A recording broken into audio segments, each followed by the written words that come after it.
up, y'all? It's your Master Lee. And Lulu. So, this video is going to be a doozy, y'all. A couple months ago, Lulu comes up to me and goes, John, have you heard of OnlyFans? Yes. So, John, I want to do OnlyFans. Yes. Can you help me? So my response to that, you're going to find out.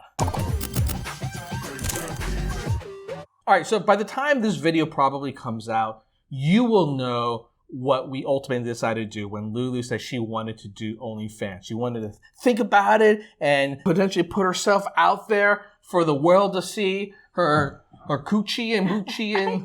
Maybe not the coochie. You'll see if you want to go check out her OnlyFans, in addition to her YouTube channel, which she just started up. So yeah, when she told me this, my reaction. So here's the thing, right? In essence, this is story time, y'all. This is what I thought and eventually where things led to. Now, a couple months ago, we were already in the throes of conflict and sort of, back and forth about, well, what do you want to do here, Lulu? I mean, you say you wanted to do YouTube, yet you haven't done YouTube. After 1,000 videos, I made a whole another video about this. You really didn't do anything. And that inspired you to say, all right, I'm going to go start up my own channel, which she did. And you've been posting content up, perhaps not to the aspired goals that you set for yourself, but you've definitely at least continue the process. But the thing is that I don't think you got really far with it. And then once again, you spring one of those, I want to do something else. Like it's one of those things where every couple months she's got this new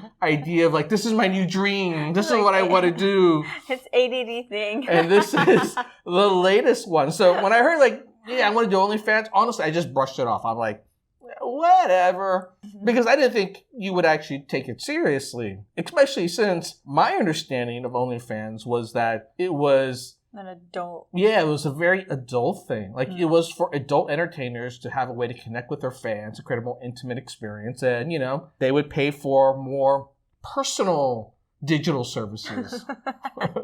So that was my understanding of it. Right. So what was your understanding of OnlyFans when you mentioned you wanted to do OnlyFans? My understanding was it's kind of similar to Instagram, but you can post more of revealing, because what I thought on Instagram, you can't really post something that is too revealing, so too what's that word? Suggestive, sexual, sensual, sensual, stuff like that with all taboo. So what is your definition of too sensual? Nipples popping out? Right. Or like you're wearing, let's say, sheer where you can see the nipple, or too sexy here that, you can see some of your bum. The hair's like sticking through the thin fabric. Watch that. Hey, there's a fetish for everyone. Oh, yes, true. Respect. So what makes you think that Instagram suddenly is not enough for you? Because you started up Instagram too. Oh, yeah. You were like, I want to do Instagram. And you barely post. Right. So instead of me, because I love to, again, flaunt pictures and do fashion thing, posting it on Instagram, you're kind of like wasting your time. That's why I stopped posting there, or I don't post constantly, because then you're not progressing, or I don't know how to say it. While on OnlyFans, you can make some dollars. Aha, okay, right? So the truth comes out. Right. What you were thinking about OnlyFans. Because it takes so long to make money on Instagram and on YouTube. There's certain... Now this sounds like Lulu. Right? So, if I were to interpret this, you were saying it takes too much work to turn this into a viable career path or a money-making opportunity. But for OnlyFans, I just need to show some nipple and I can make money today. Right? Did I summarize that just about correctly? Maybe. Oh my God. Well, that's what I was understanding. Okay, well, right? at least you're fair enough to at least admit it. Yeah, it's up to you. It's up to you on how you're going to post. But yeah, you were thinking about more mature content, and you were happy to do that because ultimately you're like, well, I can make money right away. Right away. Even though I know how to make money on YouTube and I can teach you how to make money quicker, you still think that I would rather go do this because on OnlyFans. On OnlyFans, you can just do a quick photo shoot, right? And then short videos. Unlike YouTube, you gotta have to prepare a lot. Although there's no difference of preparing when you do the OnlyFans, because with my content, I like it not just like a selfie. I prepare for my content. So it's almost similar, but at the same time, it's less time and effort to... Is it less time and effort? Or well, you're going to find out. Because I feel like... I mean, this is the big thing we need to find out, right? But I think you're summarizing it here, right? In addition to what I just said, the other part of it is it's less work. You're not willing to put in the work to build these other channels. Although, quite frankly, I can't imagine anything that's less work than Instagram. I mean, Instagram is the lowest barrier to entry, to commitment, to post daily. You can literally just post whatever you want on Instagram every day and build a following if you just stick to it. I don't know. It's, I think, a whole separate story we can get into, but that was what went through my head, which is, I don't think you're going to stick to this because it's just flavor of the month. But I can see the appeal, and I'm willing to bet the reason why you came to me for it is because you must have saw it or someone told you and then someone said, easy money. Yes, a lot of people, when I did the research, I was watching YouTube, it is an easy money, but I knew it's going to be difficult because there's no way to promote your account, right? Instagram is going to, I don't know, they're going to ban you, or maybe not ban, but they're going to shadow you. They call it shadow. I don't exactly here's the thing, right? I think you understand that part, but it's puzzling to me because what I have constantly said to that, if you want to ultimately be an entertainer, you have to find your audience, do whatever it takes to build an audience, right?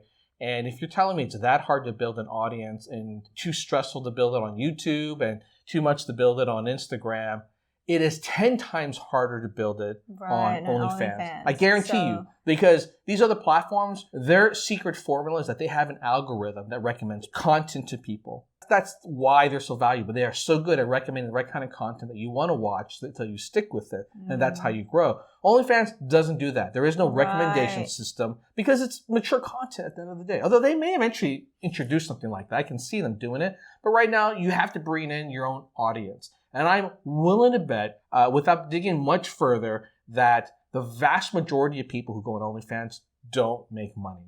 And the ones who are willing to do more extreme things, which is get naked and maybe even sex acts, they probably can make some money. That's right. But it's almost inevitable. Almost every one of these platforms, unless you're in the top 1%, you can't do it for a living. It's not viable. Even on YouTube, we are now technically in the top 1%. At 100,000 subscribers, we have enough subscribers and make enough money to consider top 1%. But you know how much we make, and it's far below what my income was when I was working full-time in the tech industry. Like, far below, right? And so I think this is one of the things that if you want to think about OnlyFans, you really need to think this through. That was my reaction, right? Right. My reaction was that the more she kept bringing this up was that she needs to dig into this to really understand whether or not this is a truly viable opportunity and whether or not you can stick with it. Right. So here's the thing, right?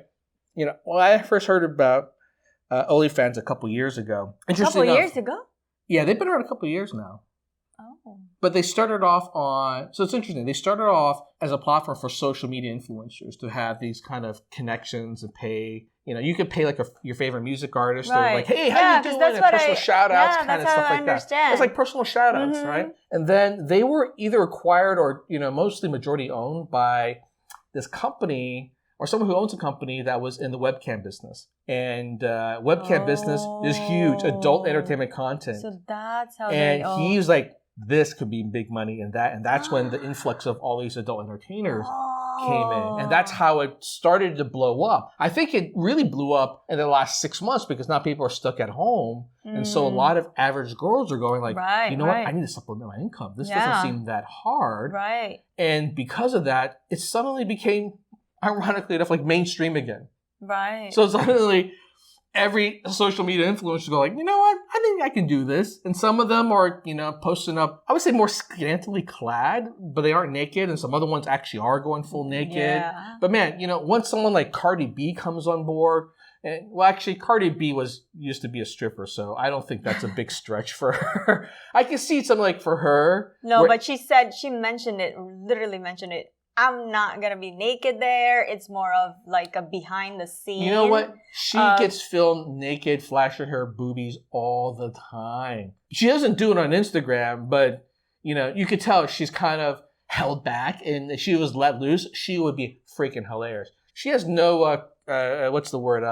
Inhibition when it comes to like just showing whatever side of her, saying whatever she wants. Yeah. So I have no doubt that you will see glimpses of her naked there. I don't think it's the kind of thing like, well, I'm going to strip for you type of thing, because quite frankly, Cardi B doesn't need to do that anymore. Cardi B is like, I put out whatever I want, and you will see what my life is like, versus let me just cater to what you want individually. If she did that, she would have to charge $100,000 dollars per personal post, right? That's true. Can you imagine someone getting like a personal message from Cardi B playing with herself like a stripper? That's big money. But yeah, she's on there now. And then Bella Thorne went on there, the ex-Disney princess who, you know, honestly caused more controversy than good, because she said she was going to post news and then she didn't. But yeah, it opened up the gateway for a lot of people. When it got to that point recently, my mind started to change about what OnlyFans is as well. So I was like, all right, you know what? Everyone seems to be jumping on board. If you want to do it, fine. If you want to put out more risque photos and show a side of you,